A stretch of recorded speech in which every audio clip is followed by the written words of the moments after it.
ஆனால் அவருக்கு பேச கூட வாய்ப்பு தரவில்லை.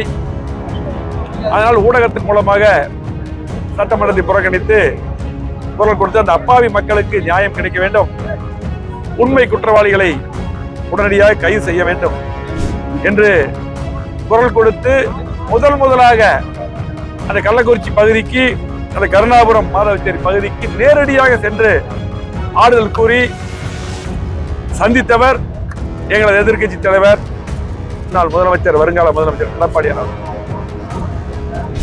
கிட்டத்தட்ட தொடர்ந்து சட்டமன்றத்தை குரல் கொடுத்து அவரை பேச அனுமதிக்காத காரணத்தினால், அது மட்டுமல்ல, சட்டமன்றத்திலிருந்து தூக்கி வெளியே வீசப்பட்டனர் அதிமுக சட்டமன்ற உறுப்பினர்கள்.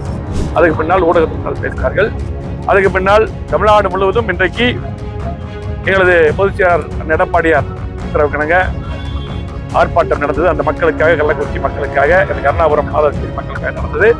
இனியாவது திமுக அரசு விழித்துக் கொண்டு தேவையான மருந்துகள் அங்கே கண்டிப்பாக தமிழ்நாடு முழுவதும் மருந்துகள் வேண்டும். அந்த மருத்துவமனையில் இருக்கக்கூடிய அந்த மக்களை, அந்த சகோதரர்களை கண்டிப்பாக காப்பாற்ற வேண்டும். சிபிஐ என்கொயரிக்கு உத்தரவிட வேண்டும். உண்மை குற்றவாளிகளை கண்டுபிடிக்க வேண்டும். தப்பாவி மக்களுக்கு நியாயம் கிடைக்க வேண்டும். அது மட்டுமல்ல, விழுப்புரத்திலே இதுக்கு முன்னாடி 22 பேர் மரணமடைந்தார்கள். அப்புறம் கூட எங்களது எதிர்கட்சி தலைவர் எடப்பாடியார் அவர்கள் அதுக்கு கடுமையாக சட்டமன்றத்தில் பேசி, அப்பொழுதும் போய் ஆறுதல் சொன்னார்கள், கடுமையாக பேசினார்கள். அப்பொழுது நடவடிக்கை எடுக்க வேண்டும் என்று எடுத்திருந்தால் இந்த மரணம் நிகழ்ந்திருக்கு.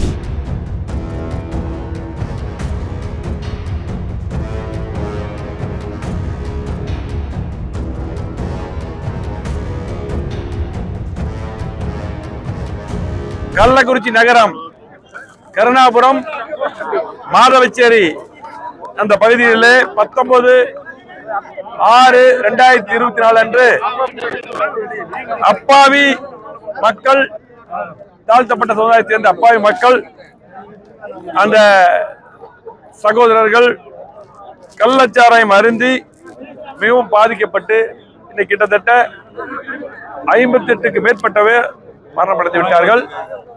அதனை கண்டித்து, திமுக அரசை கண்டித்து இன்றைக்கு சிபிஐ என்கொயரி வேண்டும் என்று எங்களது பொதுச் செயலாளர், முன்னாள் முதலமைச்சர், வருங்கால முதலமைச்சர் எடப்பாடியார் அவர்கள் சட்டமன்றத்திலே தொடர்ந்து குரல் கொடுத்தார்கள். ஆனால் அவருக்கு பேச கூட வாய்ப்பு தரவில்லை. அதனால் ஊடகத்தின் மூலமாக சட்டமன்றத்தை புறக்கணித்து குரல் கொடுத்து அந்த அப்பாவி மக்களுக்கு நியாயம் கிடைக்க வேண்டும், உண்மை குற்றவாளிகளை உடனடியாக கைது செய்ய வேண்டும் என்று குரல் கொடுத்து முதலாக அந்த கள்ளக்குறிச்சி பகுதிக்கு, அந்த கருணாபுரம் மாதவச்சேரி பகுதிக்கு நேரடியாக சென்று ஆறுதல் கூறி சந்தித்தவர் எங்களது எதிர்கட்சி தலைவர், முன்னாள் முதலமைச்சர், வருங்கால முதலமைச்சர் எடப்பாடியார் அவர்கள். இன்றைக்கு அது மட்டுமல்ல, அங்க இருக்கக்கூடிய குழந்தைகளுக்கு படிப்பு செலவையும் ஏற்றுக்கொண்டு இன்னும் இந்த அரசு அந்த குழந்தைகளையும், அதே போல அந்த அப்பாவி சகோதரிகளை, கணவனை இழந்த சகோதரிகள், பாதிக்கப்பட்ட அந்த சகோதரிகள் எல்லாம், அந்த குடும்பங்கள் எல்லாம் பாதுகாக்க வேண்டும், இன்னும் கூடுதல் நிவாரணம் எல்லாம் தர வேண்டும் என்று குரல் எழுப்பினார்கள்.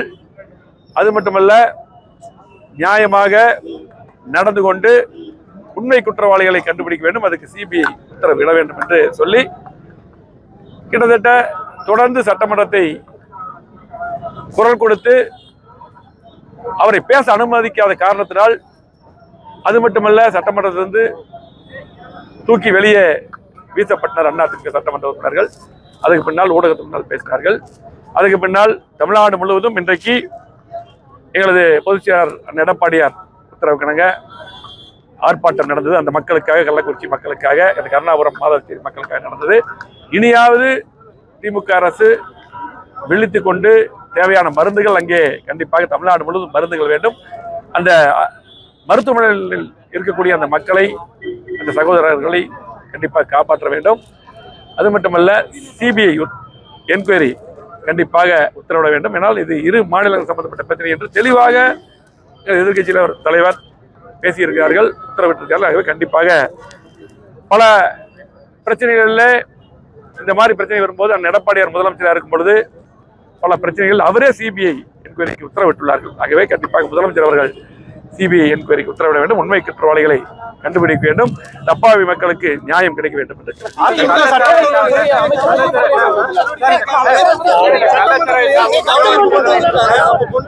சட்டமன்ற உறுப்பினர் அருமை சகோதரர் செந்தில்குமார் அவர்கள் 2023 கள்ளச்சார விற்பனை அங்கே அதிகமாக இருக்கிறது, தடுக்க வேண்டும் என்று கவன ஈர்ப்பு தீர்மானம் கொடுத்திருக்கார்கள். அது மட்டுமல்ல, அந்த மாவட்ட கண்காணிப்பாளர்களுக்கு, காவல்துறைக்கு, கலெக்டருக்கெல்லாம் அவர்கள் நேரடியாகவும் கடிதம் மூலம் கொடுத்திருக்கார்கள். அப்ப கூட இந்த அரசு விழித்துக் கொள்ளவில்லை.